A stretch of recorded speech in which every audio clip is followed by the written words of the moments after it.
Ya, shalom saudara-saudaraku terkasih di dalam Kristus. Salam sukacita dan damai sejahtera. Kiranya berkat Tuhan hari ini senantiasa melingkupi kita dalam sukacita dan damai sejahtera. Amin. Pada kesempatan ini saya akan membawakan satu inspirasi ya. Jadi tentang terang dan gelap, karena hal ini masih sering menjadi ini ya, katakanlah perbincangan yang mana orang selalu mengatakan terang lawannya gelap seperti itu. Namun yang ingin saya sampaikan adalah sampai kapanpun terang akan menang melawan kegelapan. Jadi tetaplah jadi terang Kristus ya. Ini saya ada satu ini ya, kisah ya, waktu saya masih SD katakanlah. Bahkan mungkin saudara-saudara pun sama. Jadi kita itu diajarkan bahwa terang adalah lawan dari kata gelap. Nah, ketika kita mendengar bahwa terang adalah lawan gelap, maka seringkali yang terbayang adalah terang dan gelap itu mempunyai kekuatan yang sama ya, dan saling beradu sama lain. Padahal kalau dipikir-pikir, terang tidak berlawanan dengan gelap. Maksudnya apa? Justru terang itu lebih kuat daripada gelap. Senter yang terang digunakan untuk menerangi ruangan yang gelap, dan tentu nggak ada senter gelap menggelapi yang terang, kan begitu maksudnya. Jadi atau di antara kalian misalnya yang pernah tahu bahwa ada senter gelap yang menggelapi terang? Kan tidak ada. I don't think so. Jadi sudah jelas ketika ada terang, gelap otomatis menyingkir. Ya. Gelap adalah ketiadaan terang. Jadi terang lebih kuat dari gelap. Nah, udah paham belum sampai sini? Oke, saya kasih satu ilustrasi lagi ya. Ada sebuah ilustrasi yang menggambarkan hal ini, yaitu dengan cukup baik kalau menurut saya. Jadi ilustrasi tersebut adalah ilustrasi tentang gua yang gelap dan matahari. Nah, ini sebagai ilustrasi aja ya. Jadi gua tinggal di dalam dasar bumi yang gelap ya. Suatu hari gua ini mendapat undangan dari matahari ya untuk berkeliling di permukaan bumi melihat terang. Oke, jangan tanya gimana cara ngirim undangannya. Ini hanya ilustrasi aja. Apakah mungkin pakai mentari yang sinyalnya kuat atau pakai XL? Bukan seperti itu ya. Jadi gua itu sangat antusias ya, karena dia belum pernah melihat terang. Nah, dia ingin tahu terang itu seperti apa. Maka gua pun menyambut ya undangan matahari dan naik ke permukaan bumi. Dia lalu diajak oleh matahari ini mengelilingi bumi ya. Nah, gua sangat takjub ya dengan terang yang ditunjukkan matahari. Lalu setelah perjalanan tersebut, kembalilah gua ke dalam dasar bumi yang gelap. Nah, gua lalu merasa berhutang budi ya dengan matahari ya. Dia lalu mengirim undangan balik ya pada matahari ya, karena sebagai bentuk berhutang budi tadi. Nah, tapi jangan tanya lagi undangannya pakai apa Pak Mot gitu, atau dengan cara gimana ya, enggak gitu ya. Ini hanya ilustrasi aja. Nah, untuk datang ke dasar bumi untuk melihat kegelapan, maka matahari juga penasaran ingin melihat gua yang gelap itu tadi gitu loh. Makanya matahari yang menerima undangan tersebut juga sangat antusias dan penasaran ya seperti apa gelap itu gitu. Lalu ya datang ke dasar bumi menemui gua. Terus matahari masuk ceritanya ke dalam gua. Wah, udah masuk 1 menit, terus sampai 5 menit, sampai 15 menit, sampai setengah jam, bahkan sampai 1 jam. Matahari lalu bertanya pada gua, Ayo lekas tunjukkan padaku seperti apa kegelapan itu. Aku sudah tidak sabar melihatnya gitu. Ini matahari penasaran ingin melihat kegelapan itu, ingin melihatnya gitu. Gimana? Apakah saudara sudah bisa menangkap inti ilustrasi yang saya sampaikan ini? Iya. Kegelapan itu telah sirna seketika setelah matahari datang, ya kan? Jadi terang matahari telah menyingkirkan kegelapan di dasar bumi tersebut. Artinya kegelapan itu tidak ada saat ada terang. Paham nggak maksudnya? Simpel kan ya sebenarnya ya.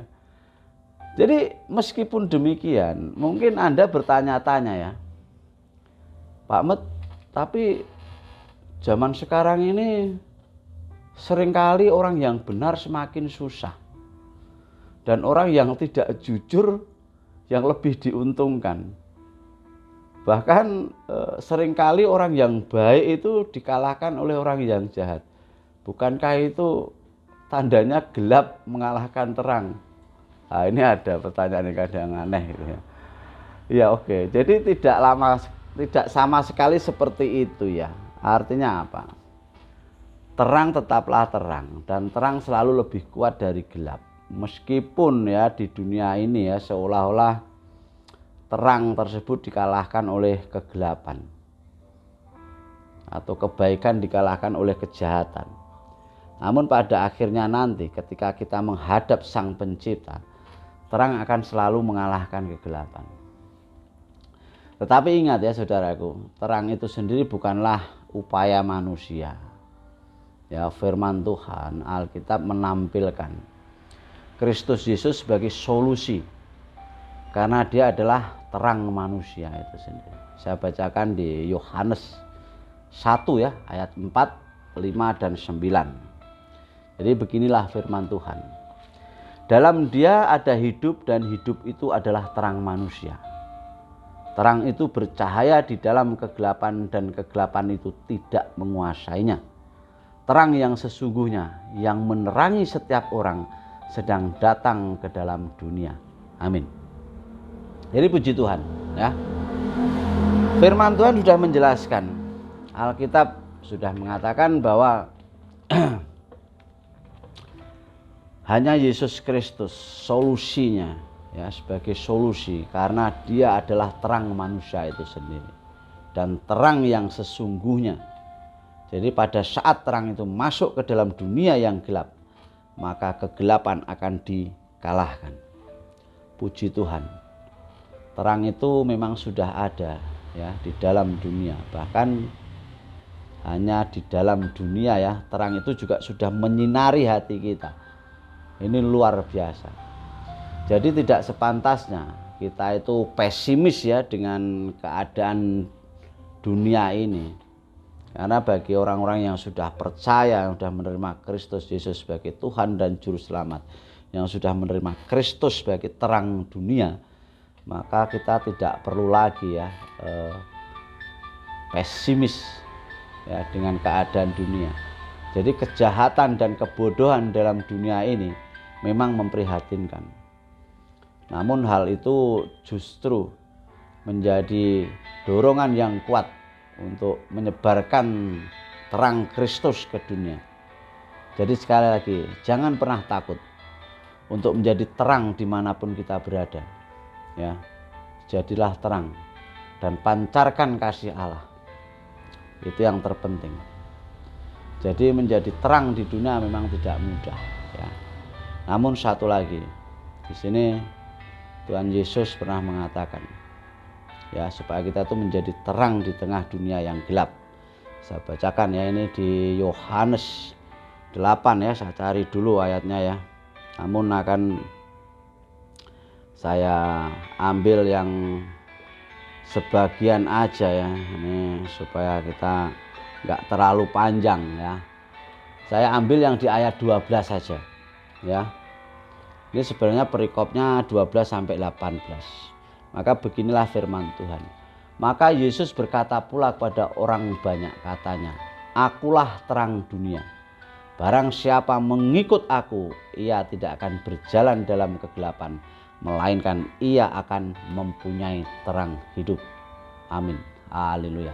Ini dahsyat sekali ya kalau kita mengerti tentang firman ini. Jadi saya berharap bahwa kita yang sudah hidup di dalam terang ya, ini jangan takut lagi untuk apa istilahnya itu menjadi saksi Kristus ya, menjadi terang bagi dunia. Karena justru dari gelap kepada terang ini ya, untuk orang-orang yang belum mengenal terang ini kita yang harus menjadi apa ya istilahnya, terang buat mereka. Kita yang hidup di tengah-tengah lingkungan yang sekuler itu betapa tidak gampang ya dan tidak mudah ya hidup sebagai orang percaya, sebagai anak-anak Tuhan ya, di tengah kehidupan yang bekerja dan dalam kehidupan sehari-hari. Jadi hal seperti ini saya percaya bukan hanya dihadapi oleh anak-anak muda di dalam pergaulan mereka dan di dalam pekerjaan mereka, tetapi juga bagi setiap kita ya yang ingin sungguh-sungguh menyatakan otensitas iman kita kepada Kristus. Jadi orang akan terheran-heran jikalau pada saat kita ibadah misalnya ya, melihat kita itu beribadah takut akan Tuhan dan lain sebagainya. Jadi bagi orang-orang yang ada di sekitar kita, orang-orang yang belum percaya Tuhan, itu mungkin mereka akan menganggap sesuatu yang tidak masuk akal. Tetapi tetaplah kita berbuat baik, tetaplah menjadi terang untuk mereka ya. Karena apa? Memang kita harus memaklumi ya, karena apa? Bahwa mereka menganggap hal-hal seperti itu kadang-kadang sebagai dongeng. Makanya Yesus mengatakan bahwa kebenaranku adalah kebenaran yang akan membebaskan engkau ya. Kalimat dari Tuhan Yesusnya ini terekam di Yohanes 8 juga ya, di ayat 31 sampai 36 ya. Nanti saudara bisa baca lebih lengkap. Jadi firman Tuhan ini ya, perkataan Tuhan Yesus itu penting ya untuk kita ketahui. Jadi berarti pada waktu kita percaya Tuhan Yesus sebagai Tuhan dan ya, Yesus sebagai Tuhan dan Juru Selamat, pada waktu kita mengenal akan kebenaran yang Tuhan berikan kepada kita ya dalam firman-Nya, itu kebenaran Tuhan itu tidak pernah menjadi kebenaran yang membodohi kita dan membuat kita itu menjadi orang yang tidak mengerti apa-apa. Jadi beriman yang sungguh itu, orang percaya itu tidak akan pernah memperalat dan membodohi manusia. Karena Yesus pernah berkata juga bahwa kebenaran Yesus itu ya tidak pernah memperbudak orang. Artinya apa? Yang memperbudak kita itu adalah dosa-dosa kita. Dan Yesus membebaskan kita. Jadi kebenaran Yesus itu membuka pikiran kita, membuat kita memiliki wawasan yang lebih besar. Termasuk etika kita itu diperbaiki dan diubah oleh Roh Kudus ya. Itulah sebabnya di dalam kebenaran firman Tuhan kita itu terus merenungkan firman Tuhan ya. Firman Tuhan tidak pernah membuat kita itu menjadi orang yang lebih bodoh dan ignoran kayak gitu. Artinya apa? Artinya Anda dan saya itu sebenarnya orang-orang yang sudah ditebus Tuhan, orang yang sudah percaya. Setiap kali kita itu mendengarkan firman Tuhan, setiap kali kita itu mendengar khotbah katakan seperti itu, kita menjadi orang yang makin dibuat oleh firman Tuhan lebih memiliki apa? Memiliki bijaksana ya, memiliki wisdom. Membuat kita itu menjadi orang yang tidak gampang sekali dipengaruhi oleh hal-hal yang tidak benar dalam hidup ini. Karena kebenaran Allah, kebenaran Tuhan adalah kebenaran yang memerdekakan kita. Dan itu juga menjadi kerinduan ya dari setiap anak-anak Tuhan ya. Kita tidak akan pernah dan tidak akan mau membuat orang yang dibodohi di dalam kita mengikuti Tuhan. Artinya apa? Artinya begini, pada waktu kalimat seperti ini muncul, misalnya, kenapa engkau masih mau percaya Tuhan? Kenapa engkau masih pergi ke gereja? Bukankah itu sesuatu yang sudah nggak modern lagi, sesuatu yang tidak perlu lagi dipercaya dan lainnya, bla bla bla bla kayak gitu. Jadi konsep seperti ini adalah konsep yang lumrah ya, lumrah sekali yang terjadi dalam hidup kita sehari-hari, khususnya bagi mereka yang belum mengenal Tuhan. Namun mari kita coba ya, perhatikan hal yang penting ini. Yang pertama, kita perlu yang disebut menyadari pada apa? Pada waktu kita itu tersadar dalam arti bahwa saat kita hidup di dalam kegelapan, tidak mengerti terang Kristus, kita itu seperti terumbang-ambing, tidak punya harapan, ya, tidak punya katakanlah kepastian hidup, karena hidup kita dalam kegelapan. Dan itu sangat menyakitkan, ya, sangat menyakitkan bagi kita. Nah, itulah yang membedakan kita, ya, dengan orang-orang yang belum percaya, ya, yang belum mengenal firman Tuhan. Makanya kadang sering saya katakan bahwa orang yang sudah terbiasa hidup di dalam kegelapan itu, kalau kita perhatikan, ya, saat mereka itu melihat terang itu berusaha menutupi, ya. Itu yang pertama, karena silau. Yang kedua, orang yang sudah terbiasa hidup di dalam kegelapan itu takut kalau boroknya terungkap, ya. Misalnya gudiken atau apa nih, tapi di sini dalam arti rohani, ya, bukan jasmani. Itu banyak terjadi hal kayak gitu, ya. Jadi kasihan sekali. Makanya sering saya katakan orang-orang yang belum mengenal terang Tuhan itu ya itu tadi, suka hidup dalam kegelapan itu karena takut dosa-dosanya itu terlihat, takut dia itu ketahuan kelakuannya yang jahat seperti itu. Jadi kalau kita memahami firman Tuhan, saya terkesan dengan di firman Tuhan di Yesaya 60 ayat 1, ya. Ini ada satu ilustrasi nanti yang bisa kita ambil hikmahnya. Namun akan saya bacakan dulu di ini, ya, firman Tuhan di Perjanjian Lama ini, ya, di kitab Yesaya 60 ayat 1. Bangkitlah, menjadi teranglah, sebab terangmu datang dan kemuliaan Tuhan terbit atasmu. Ini dahsyat sekali, ya. Kita suruh bangkit, kita harus bangkit menjadi terang, sebab terang kita datang dan kemuliaan Tuhan terbit atas kita, ya, atasmu. Artinya apa? Bangkitlah, menjadi teranglah, sebab terangmu datang dan kemuliaan Tuhan terbit atasmu. Yesaya 60 ayat 1. Di sini ada sebuah cerita, ya, ilustrasi saja ini. Jadi tentang seorang raja di suatu kerajaan yang begitu besar. Raja ini sudah tua dan dia sadar akan fisiknya, ya, yang mulai lemah. Oleh sebab itu raja mengadakan sayembara bagi anak-anaknya. Untuk apa? Untuk menggantikan posisi dia sebagai raja. Nah, raja ini memiliki 3 anak laki-laki, ya, yang pintar, gagah, dan pemberani. Namun untuk menguji ketiga anak laki-laki ini, sang raja harus mengerti mana di antara anak ini yang paling bijaksana. Itulah yang akan menggantikan dia sebagai raja. Nah, raja mengadakan sayembara dengan tantangan ada suatu ruangan kosong, ya, ruangan kosong yang gelap gitu, dan ruangan kosong itu harus diisi penuh oleh suatu benda atau barang, ya kan. Lalu raja ini memberikan uang modal kepada anak-anaknya, ya, katakanlah sebesar 1 juta, ya, dan yang memiliki uang sisa paling banyak akan terpilih menjadi raja yang baru, ya. Jadi dengan uang 1 juta ini raja menginstruksikan istilahnya supaya dengan uang itu ruangan itu bisa penuh dan sisa uang harus yang paling banyak. Nah, anak pertama ini membeli dan mengisi ruangan itu sampai penuh, ya, dengan membeli kerupuk, ya, seharga 1,5 juta, ya. Beli kerupuk 1,5 juta kan udah ruangan itu udah penuh, ya. Dan uang sisanya 500.000. Lalu anak kedua mengisi ruangan sampai penuh dengan apa? Dengan kapas, ya, seharga 300.000 dan uang sisanya 700.000. Wah, ini anak kedua udah merasa menang, ya, dari anak pertama, ya, bangga dia. Lalu anak yang ketiga pun membeli sesuatu untuk mengisi ruangan itu sampai penuh dengan suatu pelita yang bercahaya, ya. Hanya pelita itu adalah, harga pelita itu adalah 1.000 rupiah, ya, dan uang sisanya adalah 999.000.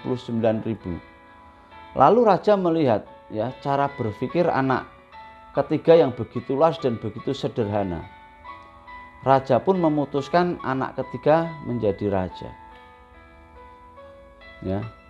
Jadi di sini anak yang ketiga pertama-tama yang dia beli adalah pelita, ya, untuk menerangi ruangan itu. Nah, kita mau belajar dari cerita di atas ya tentang menjadi terang dan membawa terang. Terang adalah sesuatu yang dapat dilihat dan dihasilkan oleh cahaya. Selain ada terang Tuhan, ya, selain ada terang, Tuhan pun menciptakan kegelapan.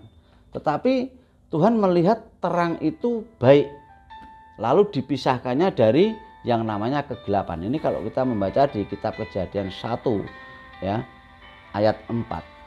Jadi kita belajar bahwa terang mampu mengisi setiap kehidupan yang penuh dengan kegelapan. Di dalam kehidupan kita, saudaraku yang terkasih, Tuhan Yesus mengajarkan agar kita itu hidup dalam terang. Artinya hidup dalam Yesus Kristus, di mana Yesus yang menjadi cahaya dalam terang itu. Jadi salah satu sikap hidup dalam terang adalah hidup dalam kasih. Ya, kasih adalah suatu sikap yang sangat mendasar ya dalam kehidupan setiap manusia. Ini harus dipahami dulu ya. Jadi kasih itu bukan hanya sekedar menolong atau berbagi, itu bukan ya. Tetapi kasih adalah bagaimana sikap iman kita ya. Kalau kita hanya menolong tetapi dengan paksaan, itu bukan kasih ya. Dan kalau kita memberi tetapi dengan paksaan, itu juga bukan kasih. Saat kita memberi ya tetapi tidak ikhlas, itu pun juga bukan kasih. Jadi karena kasih itu mengajarkan untuk apa? Untuk mengasihi dengan hati ya. Dengan hati iman yang sungguh-sungguh untuk mengasihi. Jadi hidup dalam kasih pun berarti hidup untuk apa? Rendah hati. Nah, ini penting ya. Rendah hati berarti apa? Selalu bersyukur untuk apa yang diterima. Jadi tidak mengeluh akan kesulitan-kesulitan hidup ataupun hal-hal yang merintangi hidup kita ya. Karena orang yang memiliki sikap menjadi terang itu yakin bahwa cahaya Tuhan mengisi hidupnya. Nah, ini luar biasa. Jadi ketika kita sudah hidup dalam terang, kita itu harus membawa terang itu pada setiap orang ya. Jangan kita biarkan terang itu hanya menyinari satu tempat saja ya. Tetapi biarlah terang itu mampu menyinari semua tempat yang gelap. Apa artinya? Artinya kita harus menjadi berkat bagi semua orang ya. Sikap terang yang telah kita pahami yaitu tentang kasih dan sikap selalu bersyukur. Jadi dari sikap ini kita akan menghasilkan buah yang luar biasa ya. Buah itulah yang harus kita bagikan dengan sukacita, sehingga setiap orang boleh hidup dalam terang yang berasal dari cahaya Tuhan Yesus ya, yang membuat kehidupan penuh dengan sukacita dan damai sejahtera di dalam Tuhan. Jadi saudaraku yang terkasih, mari kita hidup menjadi terang dan membawa terang dalam dunia ini. Jadi yang pasti kegelapan itu kalah dengan terang. Karena saat terang datang otomatis kegelapan itu hilang ya. Karena Tuhan ya, Tuhan kita Yesus Kristus itu ingin anak-anaknya ini tidak hidup lagi dalam kegelapan, melainkan hidup dalam terang Kristus Yesus. Sehingga kehidupan ini penuh dengan apa? Dengan kedamaian ya, dan memberikan hasil yang untuk kemuliaan Tuhan ya. Jadi kita bisa menjadi garam dan terang dunia. Oke, saya rasa itu aja dulu saudaraku yang terkasih, inspirasi dan motivasi hari ini tentang firman Tuhan, supaya kita bisa menjadi garam dan terang dunia. Ingat, terang itu pasti kalah dengan kegelapan. Jadi tidak ada terang yang kalah dengan kegelapan, tidak ada. Terang pasti menang, karena dengan adanya terang, kegelapan pasti sirna. Dan terang itu siapa? Yesus Kristus. Bagi saudara yang belum mengenal Kristus, kenalilah dia. Siapa dia? Dia bukan hanya terang itu sendiri, tapi dia adalah sang juru selamat buat kita untuk datang kepada Bapa. Maka Tuhan Yesus mengatakan ya, dialah sang terang itu. Dan tidak ada seorang pun yang datang kepada Bapa kalau tidak melalui dia. Maka Tuhan Yesus mengatakan, "Akulah jalan, kebenaran, dan hidup. Tidak ada seorang pun yang datang pada Bapa kalau tidak melalui aku." Itulah proklamasi Tuhan Yesus yang mengatakan bahwa dialah satu-satunya jalan, kebenaran, dan hidup untuk datang pada Bapa di surga. Dan yang lebih utama lagi, saya bacakan di sini di firman Tuhan ya, di Yohanes 8. Oke, saya ambil dulu di Yohanes 1 ya, supaya kita lebih memahami ya, bahwa dalam Dia ada hidup dan hidup itu adalah terang manusia. Terang itu bercahaya di dalam kegelapan dan kegelapan itu tidak menguasainya. Ayat ke-9. Terang yang sesungguhnya yang menerangi setiap orang sedang datang ke dalam dunia. Siapa itu? Yesus Kristus. Datanglah pada sang terang, Yesus Kristus, maka Anda akan mengerti terang hidup. Itu aja dari saya. Tetap semangat, tetap positive thinking, jaga kesehatan, dan jangan lupa sukacita selalu di dalam hati kita. Karena hati yang gembira adalah obat yang manjur. Jadilah garam dan terang dunia. Tuhan Yesus memberkati semuanya. Haleluya. Shalom Maranatha.